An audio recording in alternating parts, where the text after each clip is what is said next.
Welcome to the Ontario Mortgage and Real Estate Insights podcast, your go-to source for the latest developments, trends, and regulatory changes in the industry.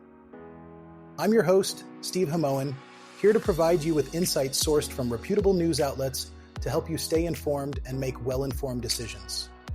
This podcast is brought to you by Real Approved Inc., a trusted mortgage brokerage dedicated to helping Canadians achieve their homeownership dreams. Visit realapproved.ca to learn more about how their experienced team can assist you with your mortgage needs. Let's dive into today's episode. Today, we're focusing on the recent developments in Canada's banking sector as they head into the fourth quarter. The majority of Canada's big banks are approaching their fourth quarter earnings with a positive outlook, largely due to easing fears around mortgage defaults and a potential recession. Analysts are watching closely to see if these banks can demonstrate enough earnings growth to justify their current high valuations, which are on the upper end of historical trends. Matthew Lee, an analyst from Canaccord Genuity, has noted that banks need to prove their growth potential in this environment. The S&P/TSX Bank Index has risen approximately 12% since the last quarter, with Scotiabank and CIBC showing gains of 19% and 17% respectively. However, TD Bank faces challenges due to a $3 billion fine related to anti-money laundering deficiencies, impacting its stock performance this quarter.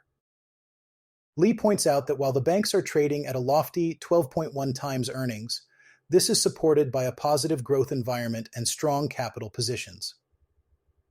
However, improved margins will be necessary to sustain these stock prices. Investors are optimistic, looking beyond current credit fundamentals to a potential turnaround in the near future. Manny Grauman, a Scotiabank analyst, suggests that the momentum in Canadian bank stocks since the summer is more about future outlooks rather than immediate quarterly reports. Even TD Bank, despite its recent hurdles, is seen as having a promising risk-reward profile in the long term. The bank is undergoing a leadership transition, with CEO Bharat Masrani stepping down next year, adding to the changes at TD. Concerns over mortgage defaults have eased thanks to a relatively stable job market and looser than expected financial conditions. The Bank of Canada has reduced its key interest rate by 1.25 percentage points since June, which has helped alleviate some pressure on borrowers. This has prevented mortgage delinquencies from rising above pre-pandemic levels. Economist Maria Solovieva from TD Economics highlighted that Canadian mortgage holders have been proactive in managing potential rate increases by increasing their monthly payments and cutting back on other expenses. This prudent behavior has helped maintain a stable credit environment, which is crucial for the banks moving forward. John Aiken, an analyst with Jefferies, expects that provisions for credit losses will peak in the first half of 2025 before beginning to decrease. While personal lending might not see a significant boost from the recent rate cuts, commercial loans are anticipated to grow stronger in the upcoming quarter.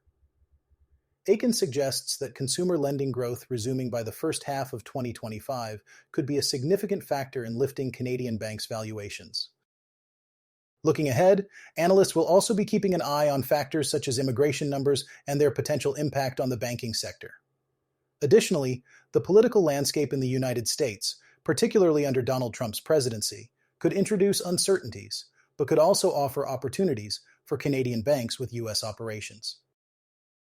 As we wrap up, it's important to note that Scotiabank will kick off the earnings announcements this Tuesday, followed by National Bank and RBC on Wednesday. BMO, TD, and CIBC will report on Thursday. These reports will be closely watched for insights into how the banks are navigating the current economic landscape. Thanks for tuning in to another episode of the Ontario Mortgage and Real Estate Insights podcast. We hope you found today's insights valuable as you navigate the world of mortgages and real estate. Before you go, a quick reminder. Real Approved is here to make your mortgage journey smoother.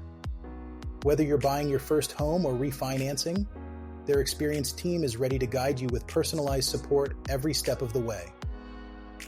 Visit realapproved.ca to get started and take the next step toward achieving your homeownership goals.